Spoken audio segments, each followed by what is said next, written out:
Bonjour, bonjour, bonjour de l'apôtre Jean. Jean est le vase et Christ qui est dans le vase, c'est l'apôtre Yeshua, Jésus-Christ. Donc sans Yeshua, on ne peut rien faire. Donc ce qui est important de comprendre aujourd'hui, c'est invitons le roi des rois pour que la gloire de Dieu puisse venir dans nos maisons. Invitons de tout notre cœur Yeshua Jésus-Christ. Demandons au Seigneur de venir dans nos maisons, dans nos cœurs, dans notre famille, où que nous soyons, invitons le Seigneur Yeshua. C'est lui seul qui peut nous éclairer, lui seul qui peut nous instruire, lui seul qui peut nous faire grandir. Donc je veux lui rendre gloire, gloire à Yeshua, gloire au roi des rois, au Seigneur des seigneurs. Donc aujourd'hui, le thème que nous allons aborder sera quoi? L'Éden et les arbres qui sont en Éden. Donc nous allons lire une première référence, Genèse 2:8. Puis l'Éternel, Dieu, planta un jardin en Éden, du côté de l'Orient, et il mit l'homme qu'il avait formé.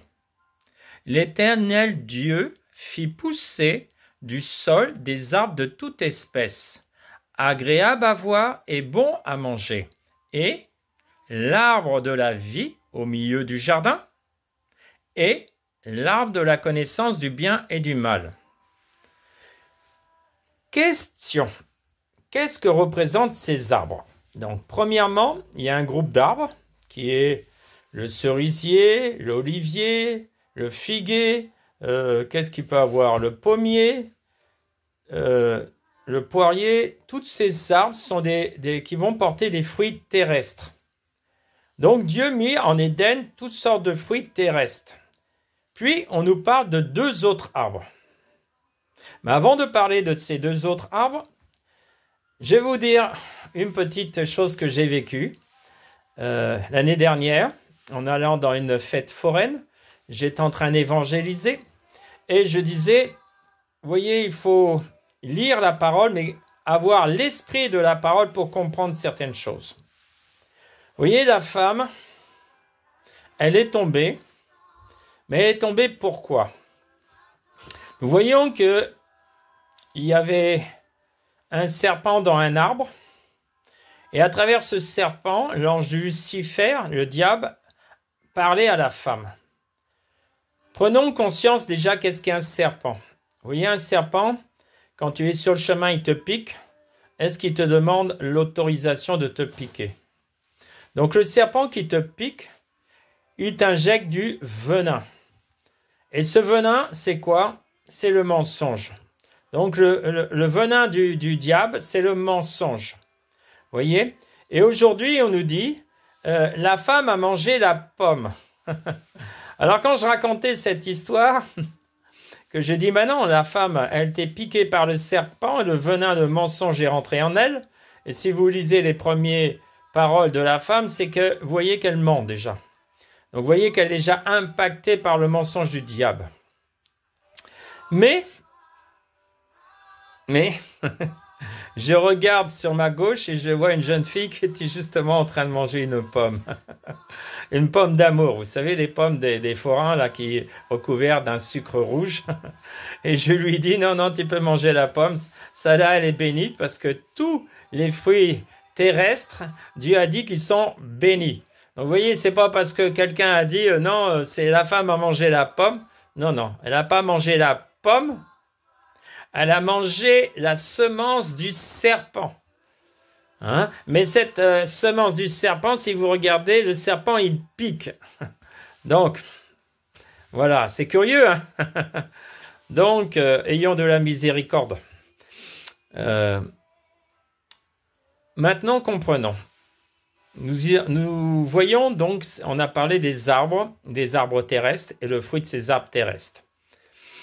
On a commencé un tout petit peu à aborder aussi la semence céleste, c'est-à-dire la semence du mal, et aussi la semence du bien. Bon. Et puis, nous allons lire en Genèse 3:23. Et l'Éternel, Dieu, les chassa du jardin d'Éden pour qu'ils cultivâent la terre d'où ils avaient été pris, et ainsi qu'il chassa Adam. Donc vous voyez, il a chassé qui? L'autorité, et sa femme l'a suivi. Et il mit à l'orient du jardin d'Éden les chérubins qui agitent une épée flamboyante pour garder le chemin de la vie. Donc maintenant, nous allons regarder. J'ai cherché des versets sur l'arbre de la connaissance et du bien et du mal. Si vous en trouvez, vous me les donnez. Mais à part le premier que je vous ai donné, on ne nous parle pas de qu'est-ce qu'est l'arbre de la connaissance du bien et du mal. Donc, on va savoir cela comment? Eh bien, la Bible dit qu'il y a des mystères cachés dans la parole et qui sont révélés par le Saint-Esprit. Donc maintenant, je vais vous faire comprendre qu'est-ce qu'est l'arbre de la connaissance du bien et du mal. Donc, dans cet arbre de la connaissance du bien et du mal, je vais commencer à vous citer un certain nombre d'exemples.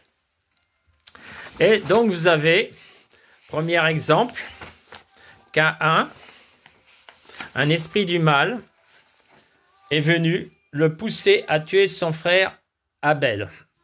Donc là, vous voyez bien un exemple du bien et du mal. D'un côté, un esprit, une influence est venue sur la vie de Caïn. On dit une bête est tapie à tes pieds. Relève ta tête, c'est-à-dire et ne l'écoute pas. Et au lieu d'écouter Dieu, Caïn écoutait le mal, donc un esprit du mal, qui l'a poussé à tuer Abel. Vous voyez, là, on voit un commencement de l'arbre de la connaissance du bien et du mal. Donc, premier exemple. Deuxième exemple, nous voyons qu'à une autre époque, un peu plus tard, les anges sont descendus. Ils sont descendus des cieux. Quelle sorte d'anges? Les anges qui se sont aussi rebellés, c'est-à-dire que le diable les a entraînés dans la rébellion. Et ces anges sont descendus sur la terre, ont pris des femmes et a formé une civilisation très avancée, parce que quand on nous fait croire qu'on vient du singe, on vient de Cro-Magnon, excusez-moi, ça c'est un grand mensonge. Qu'il y ait des hommes qui ont vécu des grottes, c'est possible, parce qu'on dit que Caïn, il était vagabond sur la terre, donc quand tu es vagabond, où tu vas te réfugier peut-être dans des grottes. Donc les fils de Caïn, c'est possible qu'ils étaient dans des grottes, et puis après ils ont construit des villes. Nous voyons donc une civilisation aujourd'hui, même si nous n'avons pas la connaissance, vous voyez, même si vous n'avez pas la connaissance, mais simplement vous observez.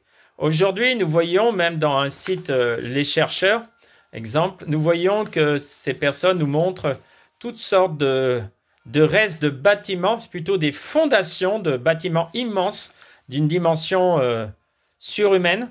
Et il reste que les fondations. Et nous voyons bien que la taille de ces pierres n'est pas une taille par des Cro-Magnons, mais une taille faite avec comme du laser. Alors on ne sait pas si c'est des lasers, mais ils avaient un moyen de découper la pierre et trancher la pierre précisément et faire des sculptures dans une précision qui était quand même beaucoup plus avancée que la nôtre. Donc vous voyez, nous on pense qu'on est évolué, mais il y avait une civilisation beaucoup plus avancée. Mais nous voyons que cette civilisation avancée avait entraîné tous les hommes vers quoi? On dit que cette civilisation était tournée, les hommes étaient tournés tous les jours vers le mal. Donc nous voyons que ce n'est pas la connaissance. Vous voyez, vous pouvez avoir la connaissance, mais cette connaissance, ça vous entraîne vers quoi? Vers le mal. Or, un seul homme était tourné vers le bien, Noé. Et là, Dieu lui donna une connaissance aussi pour construire une arche pour son salut. Donc vous voyez, il y a une connaissance qui amène le salut, et il y a une connaissance qui amène la destruction. Donc cette génération, ou à cette époque-là, vous voyez, la connaissance de ces hommes, beaucoup plus avancée que la nôtre, ça l'a amené au déluge. Donc vous voyez, c'est pas forcément. Et là, on voit encore quoi? La connaissance du bien et du mal. Si nous avançons encore un petit peu plus loin sur la Bible, nous allons voir quoi? Après Noé, nous allons voir qui? On va regarder. On va voir Abraham. Dieu appela Abraham du milieu des ténèbres, on pourrait dire, parce que les ancêtres d'Abraham étaient déjà sous les ténèbres. Ils ne servaient plus Dieu. Donc, ils servaient des ténèbres. Et Dieu appela Abraham au milieu des ténèbres. Il a dit, Abraham, suis-moi. Donc, il l'a fait sortir de l'idolâtrie. Il l'a fait sortir des traditions de ses familles, de ses coutumes, de tout ce qu'on transmet des fois par génération. Et Abraham obéa à Dieu. Et il fut le père de la foi. Donc nous voyons que, encore là aujourd'hui, à travers Abraham, d'un côté nous voyons Dieu, et de l'autre côté nous voyons tous les peuples qui sont contaminés par les ténèbres. Alors après, nous allons passer à Moïse. Moïse, sorti des eaux. Un jour, il veut faire sa propre justice et tue un Égyptien. Et suite à ça, il fuit dans le désert. Il va rejoindre l'Arabie. Et en Arabie, il devient berger. Et Dieu le forme. Et un jour, après être formé à travers les animaux, les brebis, Dieu l'appelle pour le salut du peuple d'Israël. Il dit, voilà, mon peuple, il est sous l'esclavage de Pharaon et des sorciers, des idoles. Va chercher mon peuple afin qu'il me serve. Et là, nous voyons que, la même chose. Moïse, qui lui parle, c'est Dieu. Et les Égyptiens, ils sont sous les ténèbres. Qui les enseigne? Le diable. Donc, les Égyptiens sont sous le diable, la sorcellerie, les pratiques. Et puis, Moïse est sous la lumière. Donc, vous voyez encore là un exemple du bien et du mal. Nous voyons aussi les 10 commandements, la connaissance de la loi de justice face à tout ce qui était contraire à cette loi de justice, encore le bien et le mal. Nous allons un peu plus loin, nous allons parler aussi un tout petit peu de Élie. Élie, prophète, face à qui? À Jézabel. Donc, Jézabel était sous l'esprit diabolique et elle avait de son côté 950 faux prophètes de Baal d'Astaté. Et de son côté, Élie était seul avec Dieu de son côté. Donc, nous voyons encore la connaissance du bien et du mal à travers les prophètes. Maintenant, nous allons un peu plus loin. Nous avons David. David combattait des peuples qui étaient sous l'influence du diable et qui étaient même juste à livrer leurs enfants à Moloch par le feu. Et Dieu disait à David, il faut que ces peuples soient détruits. Pourquoi? C'était encore une guerre entre le bien et le mal. Nous voyons la justice aussi, quand on prend la justice, il y a un juge, il y a un avocat, un accusateur, il y a des témoins. Tout cela est face à quoi? À la connaissance du bien et du mal. Nous voyons donc, tous ces exemples que j'ai donnés se trouvent où? Ils se trouvent dans la première alliance. Donc la première alliance, c'est tout simplement l'arbre de la connaissance du bien et du mal. Je viens vous révéler quelque chose que beaucoup peut-être n'ont pas ou jamais vu. Mais la première alliance, c'est la connaissance du bien et du mal. Qui vous donne quoi? À connaître ce qui est bien, ce qui est mal. Et cette connaissance du bien et du mal vous donne un libre arbitre. Mais ce libre arbitre, malgré que vous avez le libre arbitre, si nous regardons bien à la parole,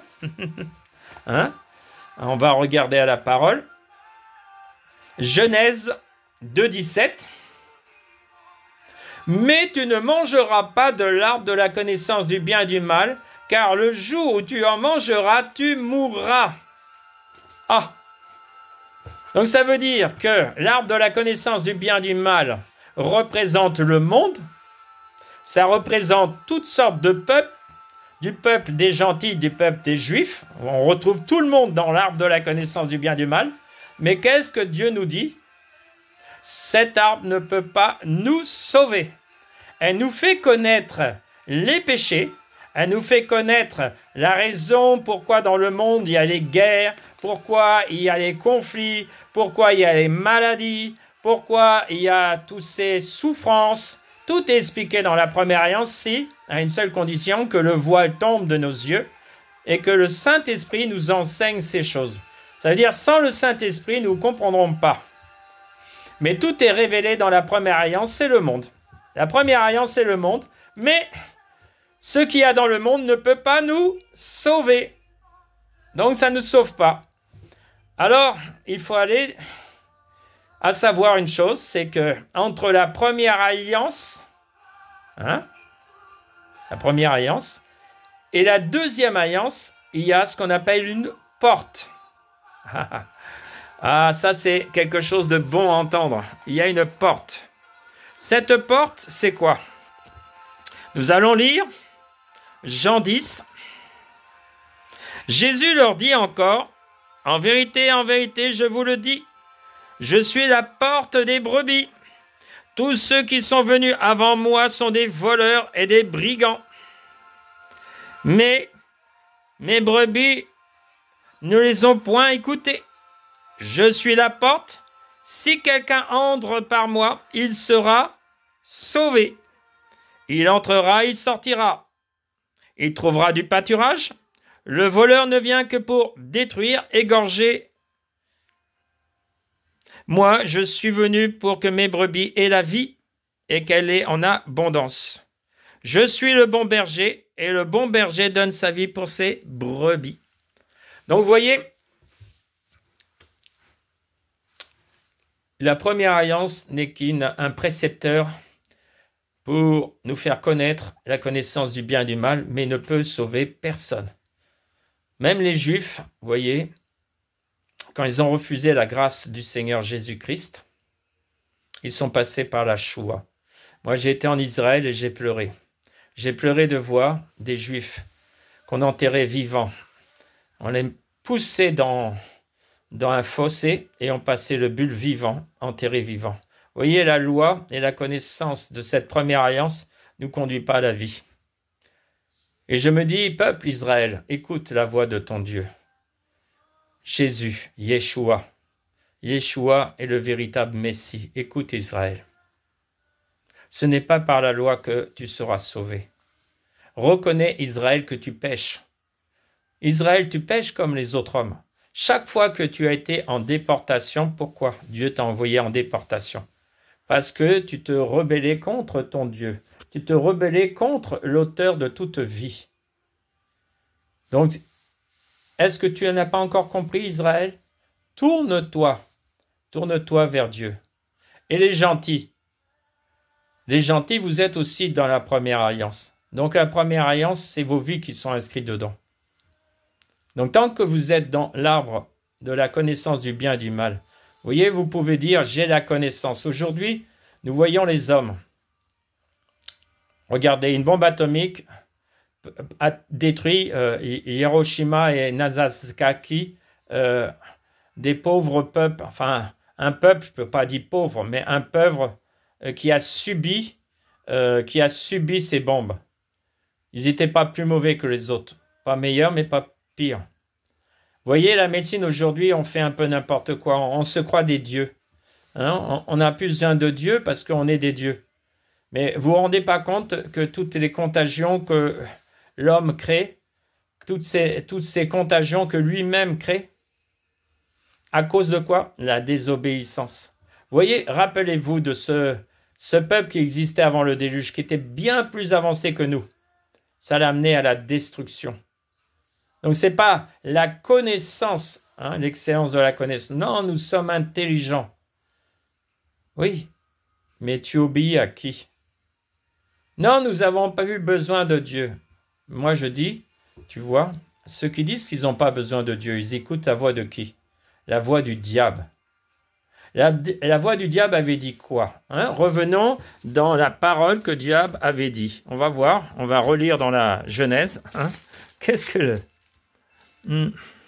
Regardez bien ce que le diable avait dit. Hein? Alors, la femme répondit au serpent.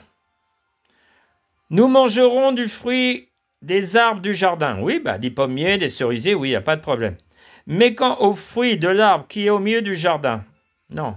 Déjà, l'arbre de la connaissance du bien et du mal n'est pas au milieu du jardin, c'est l'arbre de vie. Déjà une. Donc vous voyez, Ève a déjà sous la contagion du mensonge du diable, donc elle a déjà été piquée par le serpent. Dieu a dit, vous n'en mangerez point et vous n'y toucherez point, de peur que vous ne mouriez. Est-ce que c'était vrai ou faux, là? Oui, c'était vrai. Donc, elle avait donné une réponse qui était dans le mensonge, une partie qui était dans la vérité. Donc, elle était déjà dans la contagion. Donc, elle était déjà dans la connaissance du bien et du mal. Alors, le serpent dit à la femme, « Vous ne mourrez point. Mais Dieu sait que le jour où vous en mangerez, vos yeux s'ouvriront et vous serez comme des dieux, connaissant le bien et le mal. » Bon, on parle de qui ces dieux-là? On parle des anges déchus. Donc les anges déchus connaissent le bien et le mal, oui. Mais ils désobéissent à Dieu. Vous voyez? Donc, vous serez comme des dieux. Ça veut dire que vous n'aurez plus besoin de Dieu. Le diable a poussé l'humanité à dire « j'ai plus besoin de Dieu ». Mais vous n'avez pas compris que quand le diable a poussé de manger de la connaissance du bien et du mal, il est poussé à mourir, à désobéir à Dieu, donc à mourir, à avoir les conséquences. Pourquoi il mourait? Parce que dans la connaissance du bien et du mal, il y a le bien, mais il y a le mal. Et la semence du diable, le mal, te donne quoi? La mort. Donc, tu peux avoir le bien d'un côté, mais tu as mangé de la semence du diable, c'est fini, tu vas mourir. Ah, c'est terrible. Hein? Donc l'antidote, comme je vous ai dit, l'antidote, c'est quoi? La connaissance de la nouvelle alliance. Voilà l'antidote. Jésus est venu nous donner l'antidote. L'antidote du serpent. Ça veut dire que, vous voyez, quand un serpent vous pique, il y a un antidote pour vous sauver. Jésus est l'antidote. Il est venu payer tout à la croix de Golgotha. Il s'est chargé de tous nos péchés, de toutes nos iniquités, afin que devant le diable, il n'y a plus de rien. Non, diable, Jésus a payé le prix pour moi. J'ai cru, j'ai demandé pardon pour mes péchés, j'ai cru au sacrifice de Jésus. Diable, tu n'as plus aucun droit. Tu n'as plus de droit sur moi. J'ai été racheté à un grand prix, au prix du sang de Jésus-Christ. Oh Seigneur, merci Seigneur.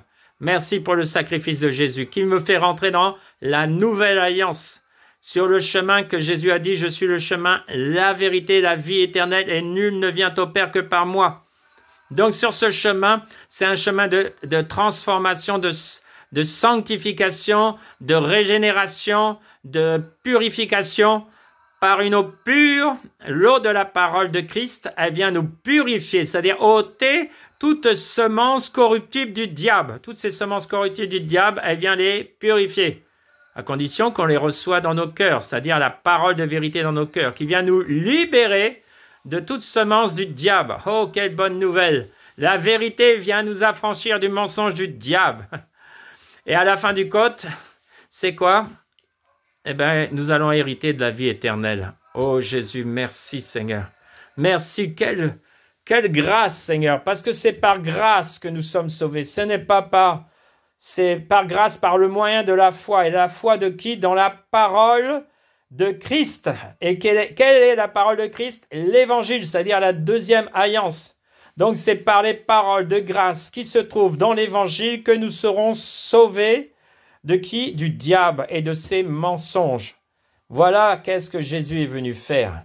Et au bout du chemin, par la foi des promesses de Dieu, nous allons aller rejoindre le ciel par l'enlèvement de l'Église pour célébrer dans la présence de notre Dieu. Hein, imaginez, nous allons voir notre Créateur, le Tout-Puissant. Quelle grâce, Seigneur. Merci, Seigneur Jésus-Christ. Donc, nous pouvons qu'aujourd'hui, nous avons compris où se trouvait l'arbre de la connaissance du bien et du mal. Je pense sur la frontière de l'Éden. Donc cet arbre était en frontière d'Éden. Je pense, mais je ne peux pas l'affirmer, je pense que c'était le figuier, parce que le figuier représente la chair. Hein?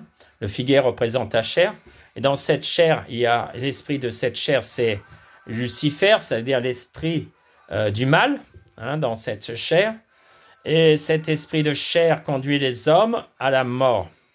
Mais heureusement, Dieu nous a tant aimés qu'il a donné Jésus-Christ à la croix, afin qu'on ait l'antidote, l'évangile, afin qu'on passe par une seule porte. La porte, c'est Jésus. Il n'y a pas d'autre porte pour passer de la première alliance à la deuxième alliance. Et pour que nous soyons sauvés. Oh, gloire, gloire, gloire, gloire à Dieu. Gloire, gloire, gloire à Dieu. Merci Seigneur Jésus. Bon. Est-ce qu'il faut faire autre chose, Jésus? Prier.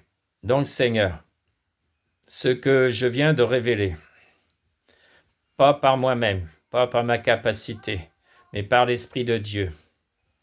Aujourd'hui, nous comprenons où se trouve l'arbre de la connaissance du bien et du mal, et l'arbre de vie se trouve où? Au centre de l'Éden. Voilà où se situent les deux arbres. Un nous conduit à la mort, un nous conduit dans la gloire et dans la vie.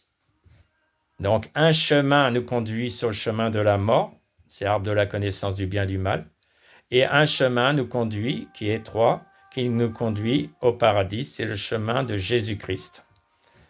Voilà, soyez bénis, Seigneur, je prie que tu révèles dans les cœurs, Seigneur, que tu viennes par le Saint-Esprit révéler, Seigneur, ces paroles dans leur cœur, Papa. Tu viens révéler et éclairer chaque frère, chaque sœur, afin qu'ils comprennent ce message, Seigneur. Qu'ils rêvent, merci de révéler cela dans le cœur. Merci pour le sang de l'alliance sur mes frères et mes sœurs. Merci pour le pardon de leurs péchés.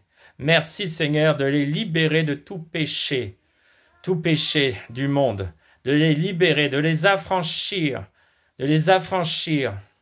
Car la Bible dit, c'est pour ça qu'il dit, Seigneur, que les sages et les intelligents n'ont pas connu Dieu, parce que les sages et les intelligents sont dans la première alliance. Vous voyez, Salomon avait reçu la sagesse terrestre, mais ça ne pouvait pas le sauver.